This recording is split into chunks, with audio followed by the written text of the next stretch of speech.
What has been the most destructive lie in human history? The lead in this: gasoline is perfectly safe. Plastic is easily recyclable so long as the public does their duty to sort it and bring it to its designated waste area.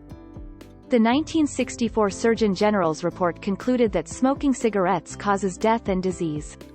However, in a 1971 television interview, the president of Philip Morris denied the health risks that pregnant women and their babies face, saying that it's true that babies born from women who smoke are smaller, but they are just as healthy as the babies born to women who do not smoke. Some women would prefer to have smaller babies. Nestle: the baby killer scandal.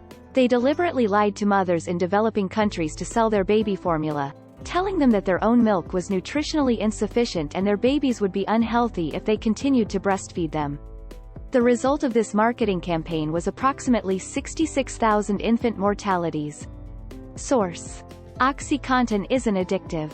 Sugar isn't the problem, it's fats. Let's make everything fat-free and just triple the sugar content. A specific historical example: in 1843, a man called Hong Xiuquan claimed to be the younger brother of Jesus.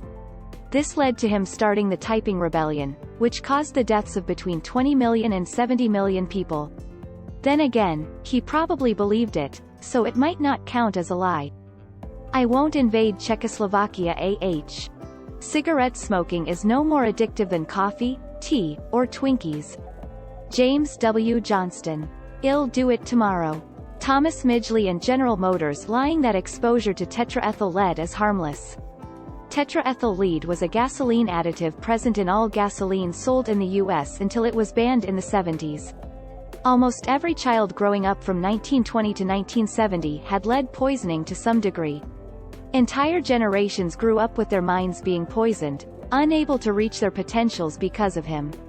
Not to mention the secondary effects, lead exposure is associated with criminal behaviors. Fat is the source of all evil while sugar is just fine. Work will set you free. That you can wake up in the morning and just rest your eyes. Yeah, it's just a wooden horse, haha. Radium paint isn't poisonous. Thousands of watch dial workers in the US used to apply radium brushes on their tongues to paint numbers on watch dials, and almost all of these workers were women. As these workers were dying due to radiation poisoning, the companies brought in fake doctors and convinced the victims and their families that they have venereal diseases like syphilis. As this was mostly affecting women, most were scared to share it with their families for fear of retaliation and abandonment.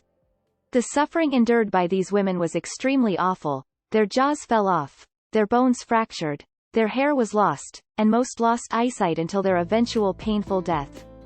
These women were called radium girls. Eventually many fought back, settled lawsuits, and brought the entire radium production industry down. Unfortunately, many innocent women lost their lives before this evil industry was brought down.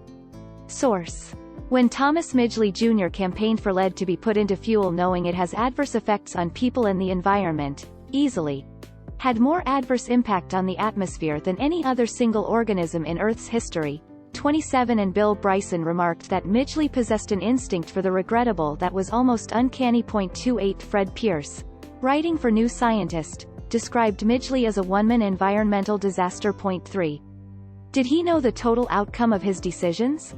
No, but he is still responsible.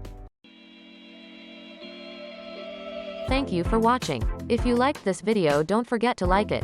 Tomorrow we will upload a new video. Subscribe so you don't miss it. See you soon.